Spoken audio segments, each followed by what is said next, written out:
और जिस बोर्ड पे जो भाषा आपने लिखी है, कहीं प्रत्यक्ष है प्रत्यक्ष मेरा कोई लेना देना नहीं, उसकी क्या जरूरत पड़ी। इस झुंझुनू विधानसभा में कमल का फूल खिलाने में सबसे बड़ा कोई भागीदार है तो बबलू चौधरी है। और आज हमारे ही जिताए हुए विधायक पुत्र मोह में इतने अंधे हो गए कि अपने वोट मेरी मेहरबानी से यहाँ विधायक बना, विधायक की मेहरबानी से बबलू चौधरी नहीं बना। यहाँ अवैध बार चला रहे हैं झुंझुनू 3 नंबर रोड पे, जमीनों की रजिस्ट्रियां मैं दिखा सकता हूँ। और अगर झूठा मुकदमा इन्होंने दर्ज कराया है तो 182 में अंदर करवाने का काम भी बबलू चौधरी और उसके समर्थक करेंगे। सिर्फ 2 साल में डीएस इंस्टीट्यूट सीकर का शानदार रिजल्ट। हिंदुस्तान के टॉप कोचिंग्स के एचओडीज आज है डीएस में, जो क्लास लेकर करेंगे डाउट्स भी क्लियर। डॉक्टर इंजीनियर बनने के सपनों को दे उड़ान डीएस सीकर के साथ। नमस्कार, मैं अरुण थे, देख रहे हो जलको झुंझुनू। फिलहाल आप मौजूदा झुंझुनू का कलेक्ट्रेट के सामने और आप देख रहे हो कि पिछले 2 दिन से एक परिवार हो जो मंडावा से पूरा कलेक्ट्रेट के सामने बैठे हो और मैंने आप बातचीत भी करने का प्रयास किया और उनके द्वारा कुछ आरोप लगाया गया जगह की बीजेपी का पूर्व प्रत्याशी बबलू चौधरी के ऊपर लगाया गया और आज बबलू चौधरी खुद मौजूद ही और आप कह सकें कि एक बड़ा भी आरोप भी परिवार के ऊपर भी लगाए और साथ में सीधा सीधा आरोप जगह पे झुंझुनू के विधायक बनकर पुत्र और बनकर जवाई के ऊपर भी लगाए, पोस्टर भी बना लगा रखा है कि पूरा मामला है। आपकी बात के आपके पक्ष के अंदर में क्या कहना चाहूंगा, आप जानने का प्रयास करना, वीडियो शेयर करना है। पत्रकार बंधुओं को मेरा नमस्कार। 2 दिन का जो घटनाक्रम हुआ भोपाल में था, मुझे आप ही के साथी कुछ मेरे मिलने वाले पत्रकार बंधु जिला कलेक्ट्रेट पर पहुंचे थे और मुझे ज्ञात हुआ कि कुछ लोग 4-5 महिलाएं और 4-5 पुरुष कलेक्ट्रेट के गेट के ऊपर एक टेंट लगाकर एक बैनर लगा रहे थे। साथियों, जो बैनर में जो भाषा लिखी हुई है, आप सब समाज का चौथा स्तंभ हैं, समाज को आईना दिखाने वाले आदमी हैं, बड़े संवेदनशील झुंझुनू जिले के पत्रकार बंधु बैठे हैं। इस भाषा का प्रयोग किया गया। मैंने आप ही के साथी राजेंद्र जी, भाई साहब राजू जी भी थे, फियाज जी भी थे। मैंने इनसे निवेदन किया कि आप जो भी पर्दा लगा रहा है, जो भी बैनर लगा रहे हैं, उनसे पूछिए कि क्या माजरा है, क्या बात है। इन्होंने उनसे पूछी, जानकारी लेना चाहा तो धरना स्थल पे बैठे लोगों ने कहा कि साहब हमारे में से कोई आदमी आएगा और वो बता पाएगा, हम नहीं बता पाएंगे किस वजह से यहाँ बैठे हैं। मैं भोपाल से वापस लौटा, मैंने पूरी जानकारी ली। जो तथाकथित पीड़ित परिवार जो बता रहा है, इनके सामने जो पार्टी है उस पार्टी से भी संपर्क किया, वकीलों से भी संपर्क किया और इस पूरी बात को समझने के लिए सारे डॉक्यूमेंट्स मैंने निकलवाए और मैं आपसे पूरे प्रकरण की जानकारी सबसे पहले आपको देना चाहूंगा। सबसे पहले तो मैं आप मीडिया के माध्यम से ये कहना चाहता हूं कि बबलू चौधरी के हिंदुस्तान के किसी भी कोने में, किसी भी कोर्ट में, किसी भी थाने में एक भी मुकदमा पेंडिंग नहीं है। कोई सिंगल मुकदमा मेरा विचाराधीन नहीं है। मेरे कहीं कोई प्रकरण किसी भी तरह का अगर हो तो मैं आप पत्रकार बंधुओं के माध्यम से जनता को बताना चाहता हूं कि कोई भी एक प्रकरण अगर ऐसा हो तो आप लाके दिखा दीजिए। दूसरी बात, मुकदमे को लेकर, जिस जमीन के प्रकरण को लेकर ये पक्ष बैठा है, जो अपने आप को पीड़ित पक्ष बता रहा है, ये 2013 से 2013 में रजिस्ट्री हुई। रजिस्ट्री कराने वाले लोग अलग है, मेरा कहीं कोई नामो निशान नहीं, कोई गवाही नहीं, कोई रजिस्ट्री में नाम नहीं। कहीं भी मैंने आज तक जीवन में उस जमीन के आगे से भी अगर मैंने पैर रखा हो मैं गलत हूँ। मैंने कभी जमीन के अंदर पैर नहीं रखा और उसके बावजूद 2013 से लगातार जो प्रकरण कोर्टों में विचाराधीन चल रहा है। जब मैं 13 में तो राजनीति में भी नहीं था, मैं 2017 में राजनीति में आया। उससे पूर्व की रजिस्ट्री, किसी अन्य लोगों की रजिस्ट्री, एक तरफ आपके सामने रजिस्टर्ड मालिक बैठे हैं, दूसरी तरफ आपके जो अपने आप को पीड़ित पक्ष बता रहे हैं, जो कब्जेदारी बता रहे हैं अपने आप को। और मैंने जो डॉक्यूमेंट्स देखे हैं वो डॉक्यूमेंट्स आपको प्रमाण के रूप में दूंगा कि ये कोर्टों में कह के आ रहे हैं कि हम कब्जेदारी हैं, हमें कब्जे के आधार पे खातेदारी दे दी जाए। वैसे तो मुझे इस प्रकरण की इतनी जानकारी लेने की आवश्यकता नहीं, लेकिन मैंने जब ये मेरे ऊपर आरोप लगे तो मैंने वकीलों से पूछा। सुप्रीम कोर्ट तक की गाइडलाइन है कि कब्जे के आधार पे कोई भी कोर्ट, कोई भी न्यायपालिका खातेदारी नहीं दे सकती है, चाहे कहीं भी कोई भी कहीं भी लड़े। ये चलो इनका विषय है, पर ऐसी क्या मजबूरी हो गई इन लोगों को ट्रायल चलते हुए कोर्टों में विचाराधीन प्रकरण चल रहा है और अचानक झुंझुनू हेडक्वार्टर के ऊपर इनको इस तरह का बोर्ड लगाना पड़ा। और जिस बोर्ड पे जो भाषा आपने लिखी है, कहीं प्रत्यक्ष है प्रत्यक्ष मेरा कोई लेना देना नहीं, उसकी क्या जरूरत पड़ी। गहराई में जाने की कोशिश की, पता लगाने की कोशिश की और मैं आपकी मीडिया के माध्यम से कहना चाहता हूं कि झुंझुनू का विधायक, भारतीय जनता पार्टी का विधायक, उसका इकलौता पुत्र अपने व्हाट्सएप ग्रुपों में अपने खुद के मोबाइल नंबर से एक वीडियो किसी यूट्यूब चैनल से बनवाकर ग्रुपों में सेंड कर रहा है और मेरे पास प्रमाण है, लोगों को ये कह रहा है कि इसको वायरल कीजिए, इसको शेयर कीजिए, इस बात को ज्यादा से ज्यादा जनता में फैलाइए। मैं आपके माध्यम से कहना चाहता हूं कि बबलू चौधरी ने 25 नवंबर को रिजल्ट आया था, इस झुंझुनू विधानसभा में कमल का फूल खिलाने में सबसे बड़ा कोई भागीदार है तो बबलू चौधरी है। बबलू चौधरी के बिना यही विधायक 2 बार चुनाव लड़ चुके हैं। इतने पुत्र मोह में और इतने परिवारवाद में वो उलझे हुए हैं, तो हम तो कांग्रेस से लड़ते आए। इसी परिवारवाद और इसी पुत्र मोह की वजह से हमने कांग्रेस का विरोध किया और आज हमारे ही जिताए हुए विधायक पुत्र मोह में इतने अंधे हो गए कि अपने वोट, मैं भारतीय जनता पार्टी का सिपाही हूं, मेरी मेहरबानी से यहाँ विधायक बना, विधायक की मेहरबानी से बबलू चौधरी नहीं बना। इस तरह के शेयर करते हैं, इस तरह की घटिया राजनीति करते हैं। आपके माध्यम से जनता को कहना चाहता हूं, आज आपके सामने मुझे मुंह खोल के इसलिए बोलना पड़ा कि मैंने पिछले 6 महीने में झुंझुनू विधानसभा के लोगों से भी ये कहते हुए सुना कि नगर परिषद में परिवारवाद चल रहा है। मैंने ये कहते हुए भी सुना कि परिसीमन में जमीनें खरीद ली, इस वजह से झुंझुनू के ग्रामीण क्षेत्र के 28-29 गाँवों को जोड़ने का प्रयास किया जा रहा है। और उन गाँवों को मैंने इस प्रदेश के मुख्यमंत्री जी और प्रदेश अध्यक्ष जी को अवगत कराया कि इन ग्रामीणों के साथ भी बहुत बड़ा धोखा हो रहा है। हम नगर परिषद झुंझुनू में माइनस में बजट चल रहा है। नगर परिषद की सीमा को चंद्रपुरा गांव 6 किलोमीटर दूर गांव है, आप क्रॉस करके उसको मिला रहे हैं। आप ऐसे गांवों को मिला रहे हैं जिनके ऊपर बिजली का भार 2.25 रुपये पर यूनिट का पड़ने वाला है, पानी का बिल आने वाला है, हाउस टैक्स लगेगा। जितनी ग्रामीण एरिया की योजनाएं हैं उन योजनाओं का लाभ इन ग्रामीणों को नहीं मिलेगा।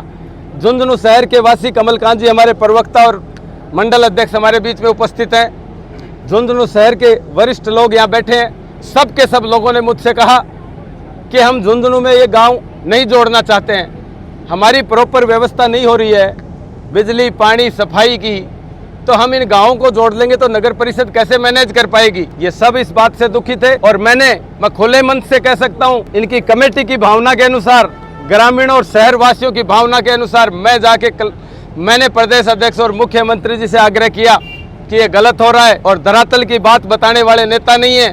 परिसीमन के 15 गांव हटवाए गए। वही विधायक पुत्र जो पहले ये लिख रहे थे, मीडिया में ग्रुपों में डाल रहे थे कि ये वापस नहीं हटाने दिए जाएंगे, वही वापस ये डालने लग गए कि हमने डलवा दिया। हमें उस बात से भी दिक्कत नहीं है, जो कुर्सी पे बैठा आदमी है वो उसकी क्रेडिट ले सकता है, लेकिन हमें इस बात का दुख है। मेरे और मेरे प्रशंसक, मेरे सारे साथी, मेरे शुभचिंतक इस बात से व्यथित हैं कि इस तरह की घटिया राजनीति, इनका कहना जो तथाकथित परिवार बैठा है, आप पत्रकार बंधु इनसे पूछ सकते हैं कि मेरी कभी जीवन में शकल देखी हो इन्होंने, मेरा कहीं डॉक्यूमेंटली कहीं भी कोई नाम हो, कोई गवाही में भी अगर मेरा नाम हो तो आप इनसे पूछ सकते हैं। ये तरीका नहीं है। आप अच्छी तरह इस बात को जानते हैं कि जो अंडर ट्रायल जो कोर्टों में विवाद चल रहे हैं, उन विवादों का निस्तारण किसी धरने प्रदर्शन से नहीं, वहाँ टेक्निकली कागज बताने पड़ते हैं, कोर्टों में ये बताना पड़ता है कि मैं किस तरीके से मालिक हूँ, और उस बात को छोड़ के धरने प्रदर्शन पे इस तरह के वो लगाए जा रहे हैं। मैं तो दोनों पक्षों से यही कहना चाहता हूँ, दोनों पक्ष आपके सामने बैठे हैं।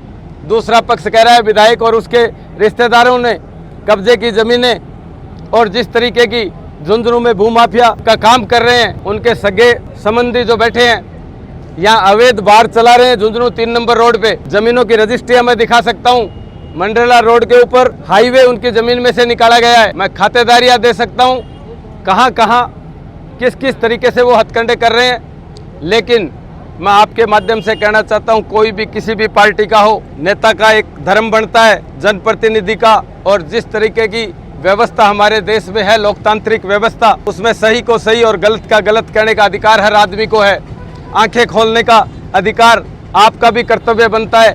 आप सब पत्रकार बंधुओं का भी ये कर्तव्य बनता है कि ये क्या ये तरीका, मैं आपसे पूछना चाहता हूँ कि ये कोई तरीका है 2013 से जो मामला चल रहा है, मेरे राजनीति में आने से पहले का जो मामला चल रहा है जिसमें मेरा कहीं कोई नामो निशान नहीं, उसमें कोर्टों में बताने के बजाय सड़कों के ऊपर बैठ के वो ये बात का प्रदर्शन कर रहे हैं और विधायक का पुत्र उसको शेयर और सोशल मीडिया पे डलवा रहा है। पास प्रमाण है हर चीज़ के।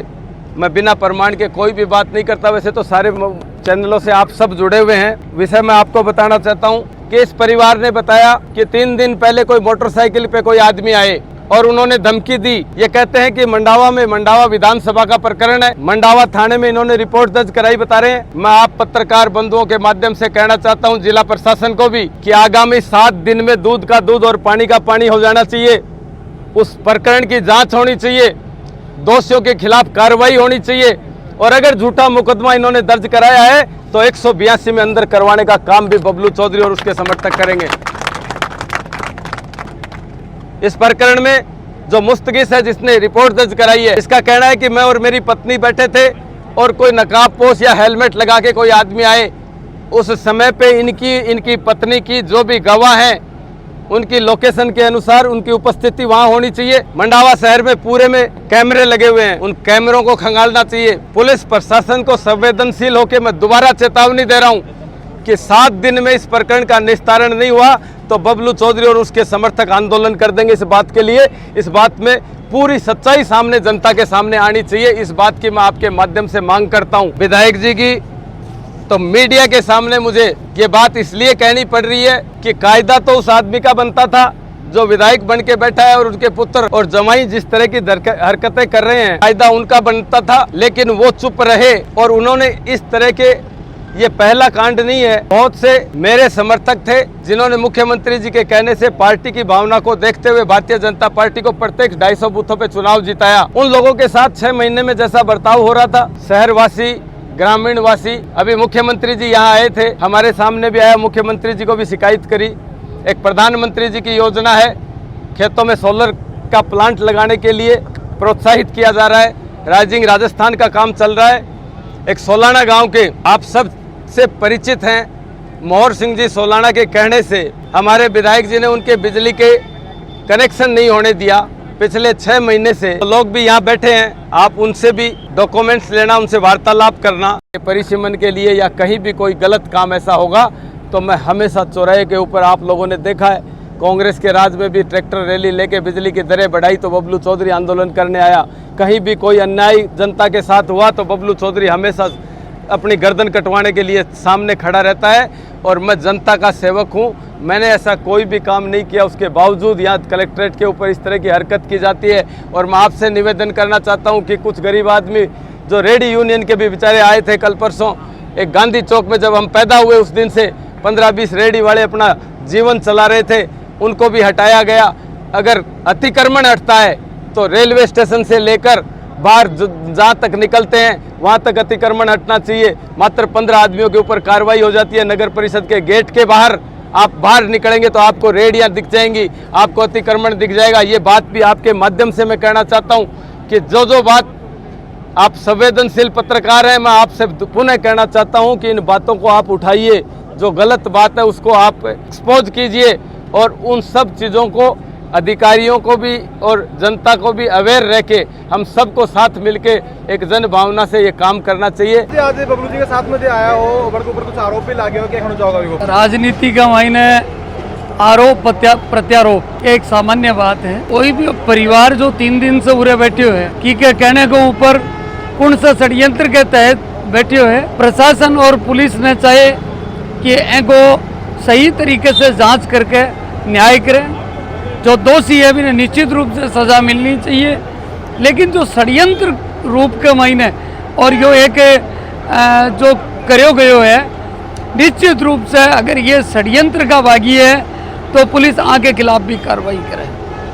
कमलकांत जी, बबलू जी आज एक आरोप भी लगाया गया, पोस्टर लगा रहा है कि बीजेपी का जगह विधायक से बच की रहे हो, तो तनके लगा कि कांग्रेस में एक फूट हमें दिखाई दे रही है पर बीजेपी देखो, ना तो भारतीय जनता पार्टी में कोई फूट है ना कोई और है। निश्चित रूप से बबलू जी भी भारतीय जनता पार्टी के प्रत्याशी ने जिताने के लिए आपको सर्वस्व न्यौछावर करो। निश्चित रूप से पूरी विधानसभा की जनता और विधानसभा का कार्यकर्ता एकजुट होकर वोट करो और एक बड़ी जीत हासिल करी। ये तो चुनाव की बात होगी कमलकांत जी, अभी आप देख रहे हैं कि आरोप प्रत्यारोप लाग रहे हैं, तो थे भी सब बात से कितना के इत्तेफाक रखो जो का आरोप बबलू जी लगाए हैं। नहीं, भारतीय जनता पार्टी में कोई भी फूट को नहीं, कोई भी तरह की फूट को नहीं। भारतीय जनता पार्टी बबलू जी लगाए, मतलब क्या कहना चाहूँगा? देखो, ये तो प्रशासन और पुलिस को विषय है कि भाई जो षड्यंत्र करो गयो है, जो पूरे 2-3 दिन से धरने पे बैठे है, के मानने से के सोच के पे पूरे बैठे है, कुण बने बैठाए हुए हैं। पुलिस इस चीज़ की, प्रशासन इस चीज़ की जांच करे और जांच कर जो उचित है, सही है, मैंने सजा मिली। वीडियो देखने पर तन के लागे कि जिस हिसाब से आप देख रहे हैं कि आरोप प्रत्यारोप भी दोनों तरफ से लागे हैं और बीजेपी के अंदर भी यहाँ पर बातचीत करना प्रयास कर रहा है। बीजेपी का जगह प्रवक्ता इमन से कि लागे कि आपस में फूट की चीज़ है कि क्योंकि जिस हिसाब से बबलू जी के द्वारा भी कहे हुए हो कि चुनाव के अंदर बन सपोर्ट करेगी और भी के बाद में आज बढ़कर साथ में बढ़कर खिलाफ षड्यंत्र रचे जा रहे, कितनी की सच्चाई बात के अंदर है जहाँ से की होनी चाहिए। मिलांगा आप अगले अपडेट में। राम राम।